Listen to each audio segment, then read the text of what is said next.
Aujourd'hui, on pourrait dire que la santé mentale est officiellement prise en compte puisque c'est la grande cause nationale qui a été lancée par le Premier ministre Michel Barnier. Mais je crois qu'elle est vite tombée dans les oubliettes de l'histoire. On a aujourd'hui un problème de prise en compte politique en effet, mais aussi surtout de moyens. Il suffit de voir de manière générale l'état de déshérence profonde dans laquelle la psychiatrie se trouve aujourd'hui en France. Dans mon département, on manque quasiment de la moitié des effectifs de psychiatres pour l'établissement public de santé mentale. On sait aujourd'hui que les jeunes sont une population très importante et qu'aujourd'hui, on n'arrive pas à prendre en charge leurs demandes. Je pense par exemple aussi aux lignes d'écoute spécialisées où il y a un taux de non-décroché qui est très important et qui n'est pas supportable. Donc là, il y a un sujet politique, il y a un manque de moyens, il y a une nécessité surtout d'une prise de conscience globale. Aujourd'hui, on pense beaucoup aux jeunes au lycée, au collège, voire à l'université, mais on pense peu aux difficultés de se projeter dans le monde du travail, surtout dans une période où on n'a plus forcément des carrières linéaires. Et souvent, dans l'entreprise, les jeunes sont considérés comme corvéables, ceux qui sont soumis à des tâches subalternes, qui manquent parfois de sens, et donc ça peut renforcer aussi un mal-être qui est lié à une précarité économique, parfois à une précarité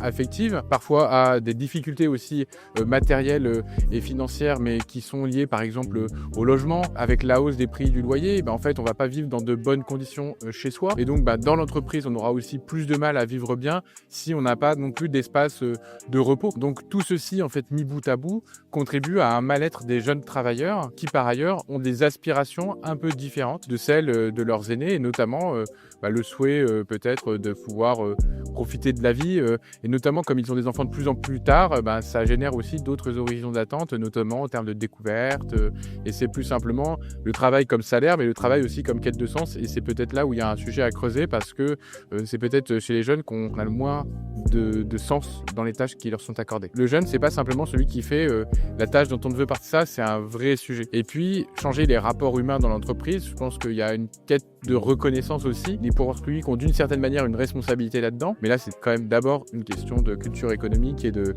transformation de culture RH.